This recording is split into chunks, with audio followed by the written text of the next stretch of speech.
What's good? What's good? We are back. Another episode of the Paul Pickett Podcast, aka Triple P, aka the Common Sense Podcast, your source for music, sports, politics, world events, and much, much more. So I'm about to bring on a special guest. She's currently fighting in the world of bare knuckle fighting for the BKFC. She's 3-0. It is said she has a bully style where she will walk through her opponents' best punches and back them up on the ropes and meet them in the middle of the clinch. She will be fighting BKFC on the Zone, Hollywood, Florida, at the Seminole Hard Rock Cafe this Saturday, December 21st at 7 p.m. Eastern Time. And she will be fighting for the women's featherweight belt, if I'm not mistaken. Let's bring on the one and only Christine Vicens. Hey Christine, Paul, how how you are you? doing? I'm doing good. How about you? I'm doing good. I appreciate you taking time out to do this. Of course, it's my pleasure. So I like to, before I get into the fights, I like to just ask some questions just so people can get to know you. What were you doing before you got into bare knuckle fighting? Honestly, I was just training. It's been almost 20 years now training in mixed martial arts. Started with striking, kickboxing, then did some boxing. I'm a Golden Glove champ back in 2009. Then I started MMA, and it's always just been hobby. I did do my last amateur fight prior to BKFC was in 2019, right after having Okay. my kids were old enough, and I went back to that. But otherwise, working, you know, I had my taking care of my family and training just for myself. Now, what does your fight name mean in English? La La Abusadora. Did I say that right? abusadora. La abusadora, that translates to the abuser. That's what I thought. That's what I Yeah. thought. I had a teammate give me that name once. We were in a sparring session. He didn't expect it, but I beat him up, and he said me. He told me I was an abusadora. No. Actually, my old coach. Oh, he wasn't a teammate. He was a coach. So, what do you feel like is your biggest strength as a bare knuckle fighter? My biggest strength as a bare knuckle fighter is, I guess, my resilience and my pressure. And this, I think it translated perfectly for me. Because I do put a lot of pressure on when I fight. I'm aggressive, and I really Yep. just I like to go forward all the time, and it worked out beautifully in the sport. Now, what's something about you as a fighter that other fighters might underestimate when they get in the ring with you? I think that just because, well, we go back to, like, like for us in the video, I'm a mother and I'm a wife. People underestimate me because they think that perhaps it's that I'm too busy or something. I mean, the truth is that I think that's what should be most feared. The fact that Mhm. I have so many other things going on in my life. I don't need to fight. I want to fight. I love fighting. I have a career. I have my kids. I have my family, and despite all that, I still make time for this because it's important to me and because I know what I want and I'm getting after it. So that's what's to fear, the fact that I can do it all. And I'm definitely got a question further down the line that I'm gonna ask you about that video that Christine put out and Okay. whatnot. So your first fight was against Jade Masan Wong. And as soon as the bell rung, I mean, you just went at her, man. Um, like, why were you so ready for your first fight? I guess part of it was like, it was my first of all, it was my first professional fight. It was my first bare knuckle fight. Honestly, I had never been Okay. hit bare knuckle prior to that. I had never even been in a street fight. All my training has been in a gym setting, in a very technical setting. As far as the sport, I've never been someone to, like, look for fights on the street. So there were a lot of factors that day. Just excitement of being out there, being under the lights. I guess I couldn't contain myself, and that is my pressure my style by nature. Like I said, I like to always move forward. I put a lot of pressure, volume, speed. That's how I fight best. But yeah, that first fight, like, there was just a lot of excitement to come along with it.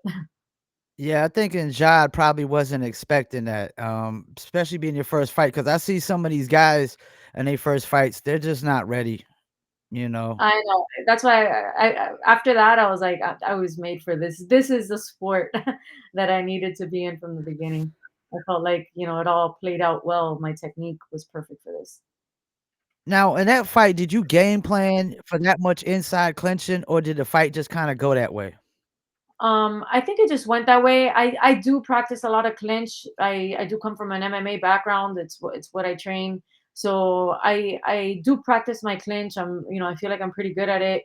And I do believe that in that fight, after Jod got hit and she started bleeding, I think she was trying to clinch up a lot with me just to not continue getting hit. So that's where it ended up.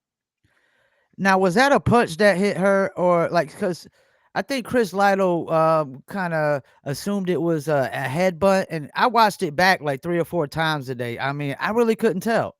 No, he said that, so when I rewatched, he did say at the moment when it happened, he thought it was a headbutt, but when they Yeah, slowed it down and they replayed, it was clearly a jab.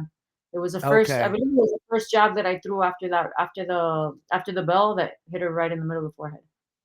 Yeah, she was definitely split up, and I could tell she looked a little upset. I think she assumed it was a headbutt too by her reaction, but she was definitely, like, split up all down her face. Now, I don't know if you keep up with the rankings at all, I but there's a site called Bare Knuckle Nation, and I seen they had some pound for pound rankings in the females, and they had Masan Wong on there, but they didn't have you. Do you feel like that's kind of an insult being that you beat her already? Yeah, I mean, I don't get insulted by these things, but I do question how these rankings work. I guess it's because I had some inactivity Mhm. um, after my fight with Jocelyn Liebarger because I had like an injury. I had my fingers injured. I wasn't active, and then we had the Sundance fight that got canceled. So maybe that's where Jod had more activity, and then she came above me. But I don't know how it works. It does kind of I question that. Not gonna lie, but I think after December 21st, things will kind of fall into place, and everyone will see. Yeah, I personally thought it was ridiculous, myself. Now, you Jocelyn Liebarger, who fought in the UFC, I mean, she seemed like a pretty tough fight for you. That was your second match. Now, you wasted no time when the bell rang on that one too. I mean, are you just always looking to set the tone early out the gate? Yeah, I do. I wanna set the tone. I want everyone to know that they're not gonna bully me around. So typically that's why I'm first at it. And now the second round, you seemed a little less aggressive. Were you just a little exhausted from exerting so much energy because you dominated that whole first round? With Liebarger? Yeah, yeah. I don't know. Perhaps I don't recall slowing down. I know the last round I definitely slowed down because I already knew my coaches were communicating with me. They said, "Look, you won all the rounds. Take it easy. Let's not risk anything. You got it from here." So that's where I really like slowed it down and I said, "I'm not gonna jump in anymore. Like it wasn't worth it to risk anything else. I knew I had that fight." I mean, were you surprised she lasted all 5 rounds? I mean, because you dominated every round pretty much. Yeah, I did. Honestly, hats off to her. She was a tough cookie. I really was trying to like knock her out and finish this fast. But she was strong, and I don't think anyone knew, but or perhaps, but she weighed in 5 pounds heavier for that weigh-in. Okay. So, I was at a disadvantage in that aspect as well. Um, but yeah, I was trying to to finish that and she would just wouldn't go down. So props to her. She took all those 5 rounds. It was a good fight. So, I interviewed the person you fought last, Melanie Shaw, and before I Mhm. interviewed her, she said there was controversy, I guess because after the match, I guess she filed a challenge to the ruling, um, trying to say that you headbutted her a lot. What's your reaction or response to that? I saw that she was like making a big deal. I didn't headbutt her. She says that I was striking her in the back of the head, and I looked at the videos. Like, I mean, we're fighting bare knuckle, and she comes forward a lot. She charges a lot, as Yeah, do I. So you have these collisions, and then we're clinching, and obviously the rules of BKFC tell you punch as you're clinching. You got to keep an active yeah. clinch. You got to keep fighting. That's what I do. I fight. I'm there to fight. If I'm clinching, I'm going to be striking. I am not purposely hitting the back of the head. I know the rules. If somebody turns their head and shoves their head into me and I'm throwing a punch at the same time, unfortunately, that's what happens. Um, I just, whatever, I brushed that off because I know that at no point it was my intention to hit the back of the head. If a punch or two slipped, my bad. She's done it too. Every Yeah. fighter, every look back at every single BKFC fight, and if you have any clinching, you're gonna see punches that might slip, that might not be where they're supposed to. Things happen. It wasn't on purpose. And I'm glad you clarified that. I didn't mean to say head, but I meant to say hit her in the back of the head. Now, do you think like the clinch? I mean, you're so aggressive. It seems like somebody might accidentally get hit at least once in the back of the head. I mean, with these clinches in any fight, I Yeah, would think it could be that way. it's happened to me. Yeah, I've been hit in the back of the head by accident. I know these girls aren't targeting the back of my head. I would hope not, Yeah. but it happens. It's the fight game. Now we're gonna get to this Christine Ferreira. Do you feel like in female matches they get a little bit more personal? Well, I guess it depends on the fighter. I honestly don't take any of these fights personal. I know that we're all here. We have the same goals. We want to fight. We're doing it for women's sports in general. I know that we're all advocates, big advocates for females fighting, and just being in general for any sport. For moving up.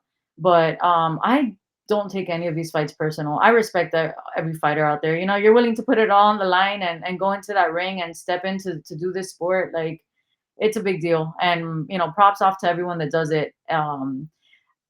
It's like I said, it's not personal. We have to obviously have a certain mentality against that person, that the moment we step into that ring, they become your enemy because we're trying to take each other's heads off.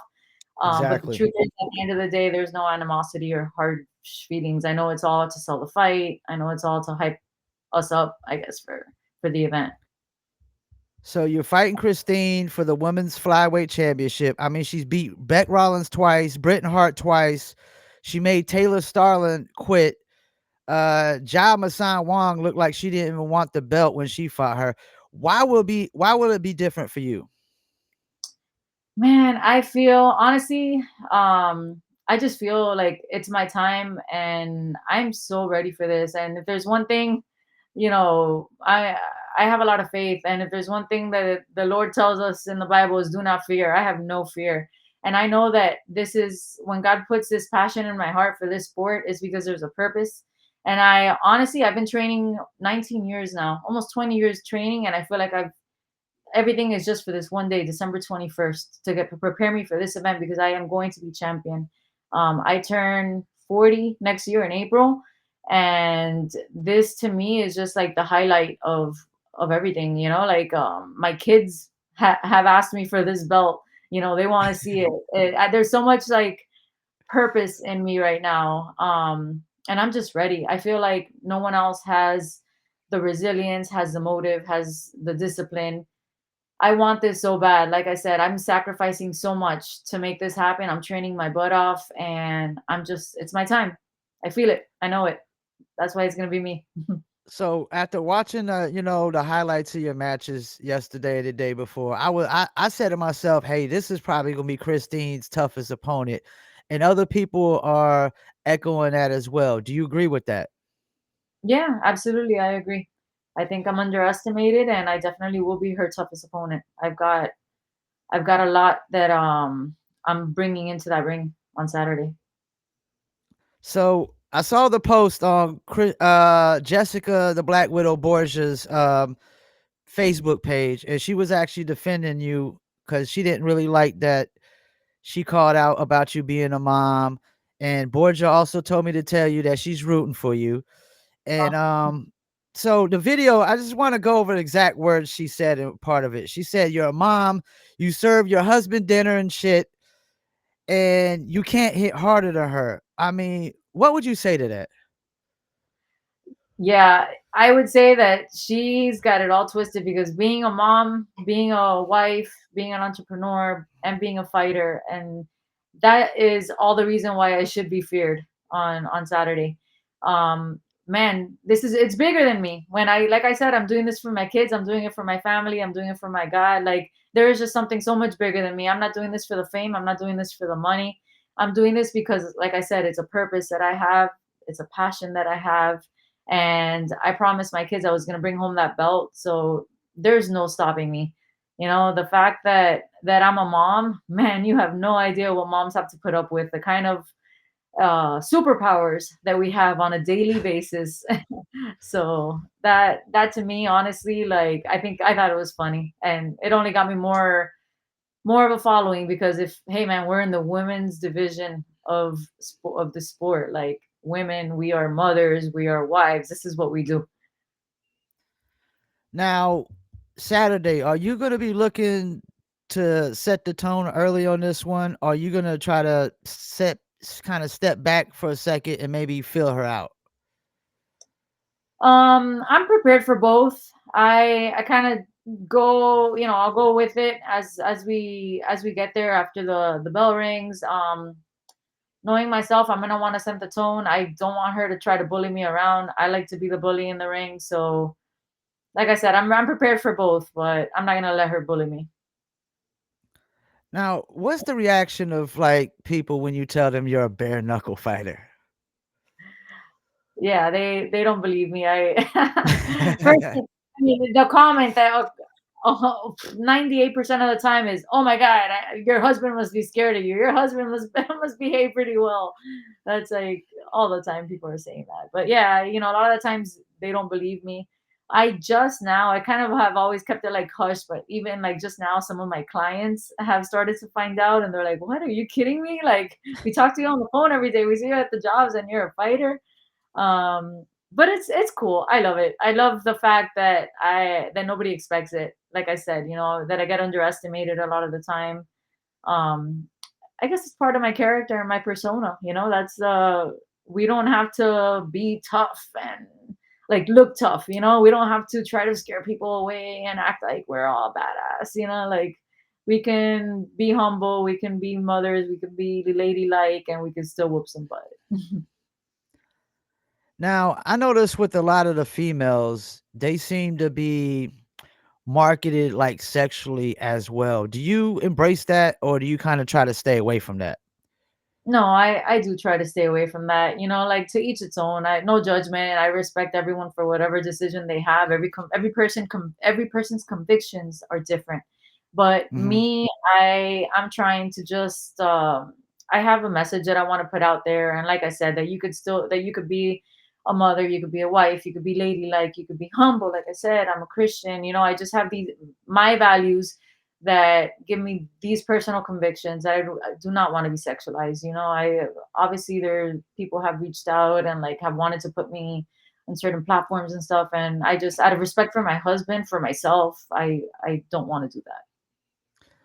Do you think part of the reason why Christine Faria is kind of underestimating you, throwing the mom thing out there, you think she kind of feels like she's dedicated more to the sport and that you're not as dedicated because you have other responsibilities that she probably doesn't have? Maybe I don't think. I mean, I don't know if she thinks I'm not dedicated to the sport. I know that she's put a Yeah, lot of. She's very experienced. She's a great fighter. yeah. Like I've said before. She's built BKFC women's division. She's all due respect to her, but I'm not doing any less. If any, I'm always trying to do more. So I'm still training my butt off. I'm still up every morning, late, going to bed late at night, training. I'm doing everything I got to do. There is nothing more I can possibly do to prepare for this fight, and that's a confidence that I have. Maybe she doesn't know it, maybe she doesn't believe it, but I'm confident. Like I know I've done and dedicated everything I need to. Now I've heard some of the fighters I interview say they don't really watch the events too much and unless they're actually in it. Do you watch all the BKFC events as much as you can or I don't watch all of them, but yes, I try to watch like any of the ones if it's females fights, I'm always watching all the female fights or someone who's a friend or someone who I really, like I like or dislike, I'll try to watch your fights, yeah, as most as i- possible. is there any fights on this coming up Saturday besides yours that you might be interested in seeing the outcome of? Man, my teammate, the dream killer, Edgar Plazaola, I can't wait to see him Oh, dominate. Yeah.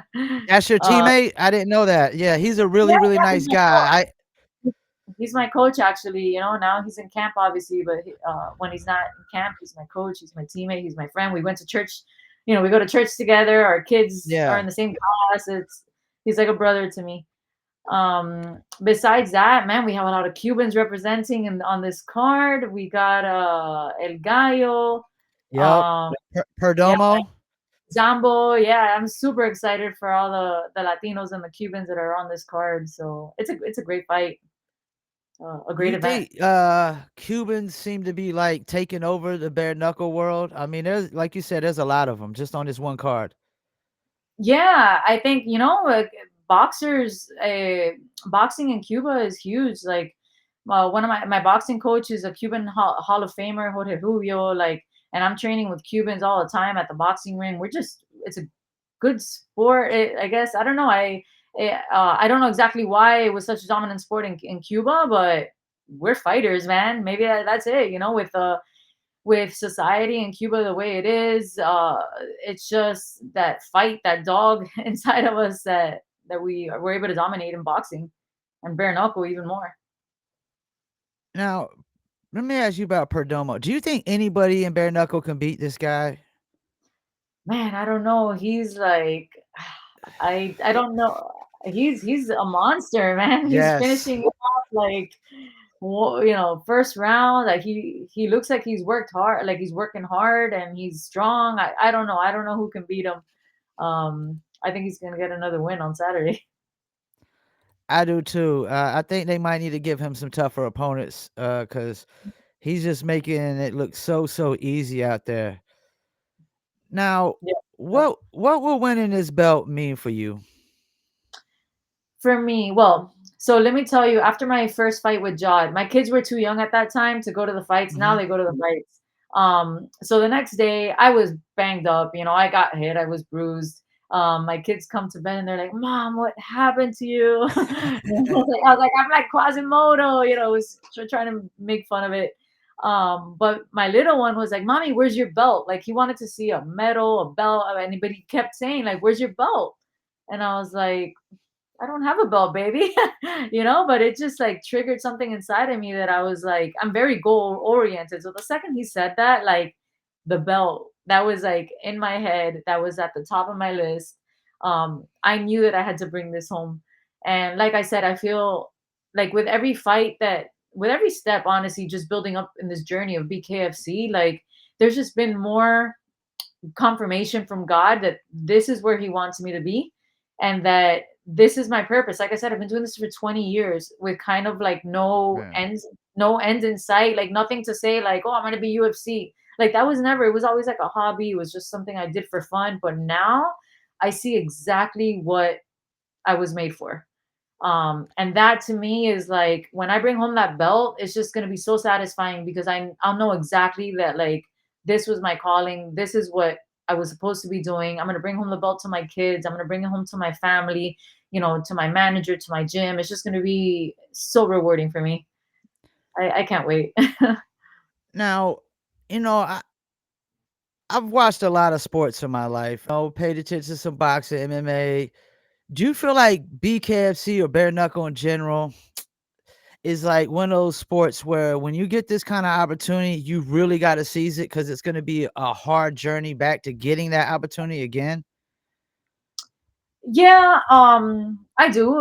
Obviously, this is a huge opportunity, which I'm like super grateful for, because I am young in the sport. I'm 3 fights in, would have been four, with Sundance, but um, I feel like I've grown really quickly, but I think at the same time that I deserve it, that I've worked for it, that it's exactly where I need to be. I am going to seize this opportunity. I see that right now there's not a whole lot of women in the division. It's not Yeah, ex- that could ex- benefit you. Yeah. yeah, it's not extremely busy, but it's blowing up and they are signing people left and right. And I think 2025 is going to be a huge year for BKFC and the competition's only going to get harder. So Yeah. this is perfect time, I think, for me to grab this belt, and be part of the continued growth and what's to come now in 2025 and onward. Yeah, because to me, it seems like when the guys get a shot, and they lose, that's probably gonna be the only shot they ever get because there's just so many people in those weight classes and divisions, like my guy Ryan Reber who lost to another Cuban, Alberto Blas, Oh yeah, he's a monster too. It's like I don't see Reber getting that title shot anytime soon, man. And I just think it's like you really gonna have to seize that moment as soon as you get it. But like you said, the females being there, there's a lot less. You still might get an opportunity a lot quicker, I think, than the dudes. But the more y'all get these females in, that's just gonna diminish and diminish, I would think. yeah, I agree. Now, you're 40, but bare knuckles seem to be like a second career for a lot of people. You got Austin Trout, goes from boxing, now he gets into bare knuckle. I think Jimmy Rivera was from UFC. Dave Redneck Mandel, who's my favorite fighter, used to fight MMA. Perry. How many years do you think you have in this sport? All right. Well, I'm 39. I'm not 40 yet, but I will be. Okay, my bad. No, you're good. So funny story. Well, I think I was preparing for an MMA fight, which I never got a few years back, because the girls kept dropping out of fights for some reason. And Baboon Luis Palomino, he was training at our gym that day, and he was like, "Man, Christy, I guess I had known him for a little bit, and I guess he had seen me training, and he's like, Christy, you would be so good at bare knuckle, like you should do this." And he planted that seed really before I had even considered fighting bare knuckle. And the fact that he was older, I think he's in his 40s. Ferreira's in her Yeah, 40s. yeah, This is a sport that first of all, I feel better than ever. I feel like I have, physically I'm strong, but mentally, like I've grown so much and I'm exactly where I need to be. And I have so much more in me. Like I feel I'm at the peak right now. So I can see myself going on for like another 3, 4 years. I mean, God willing, I feel healthy and I'm good. I'm gonna keep going until I can't. So, Luis Palomino, he got you into bare knuckle. Did he kind of help you get into it once you decided to go into it? No, after that, like I said, he mentioned it to me. He planted the seed, and I was like, man, you know what? Even his wife was like, man, you fight. But after that, it was my managers that really like put everything into place and got me the contacts that we needed, and they did everything. But it's something that I had never considered until Baboon spoke to me, and he's like, look, it's not like MMA. MMA is rough on the body. You're like, I mean, up and down Yeah. and wrestling and shooting, and it's hardcore. Bare knuckle, it's still tough. Obviously, we're fighting bare knuckle, but it's a lot easier, I guess, like on the joints. And as you get older, it's a lot more manageable. Shorter rounds. We got 2 minute rounds versus 5 minute rounds, also. So yeah, he definitely helped to plant that seed and get me interested in the sport. Did you have to go through any tryouts or anything of that nature? No, at that I did not. I did not. My managers, they did a really good job, and with my credentials and my background, they were able to get me in directly into that fight. And I'm thinking probably with a lot less females doing bare knuckle, they probably don't have to go through the prospect series or the tryouts. Because I mean, I'm pretty sure there's a short demand on women that want to do bare knuckle compared to the guys out here. Yeah. I think so. Now, do you think the women might be still a little bit underrepresented in bare knuckle fighting? Well, I think they do a good job. I think BKFC does a good job at promoting the women. But the truth is that the division is just growing. We still have a lot more to go as far as getting more women involved in the sport. But I think they're doing a really good job at trying to boost and promote and get more women into the sport. It's just up to us women to step up. Yeah, because I noticed with BYB, their last event, they actually had two female fights, which I thought like BKFC could probably actually have like a featherweight and a strawweight match in a one event too. I would think. Hmm. Yeah, I mean that would be great to get more females on the card. All right, so what this Saturday? What's going to be the results? Are you? I mean, do you think it's going to go 5 rounds, or are you going to finish it before that? Well, I'd love to finish her before that. I'm prepared for both. I do see some, I think I could finish her in like second or third round. But again, she's a tough cookie. I'm not gonna underestimate her, and if she can hang on and we'll go 5 rounds, I'm ready for that. I mean, if there's one thing I've got, it's my endurance, and I think I'm definitely gonna be able to hang on like 5 rounds. That's a piece of cake. I got another question before we let you go and do the shout outs. Do you think that when people get into bare knuckle fighting, they might underestimate how important like the cardio is? Yeah, well, I think in any martial art, like, man, you have to have cardio, like that. It's There's a lot involved. Even if we could train all day, but once you get the excitement and the adrenaline and the lights and the emotions, like all of that plays on you also, and it's tiring. It's no matter what, you're gonna feel tired with all of that adrenaline. So cardio is important. Yeah, strength is important, technique is super important, but at the end of the day, it's your heart that gets you through the final rounds of the fight, and cardio and just having the right mentality. And actually, I just thought about one more question. Are you looking to try to get any of these fights overseas as well?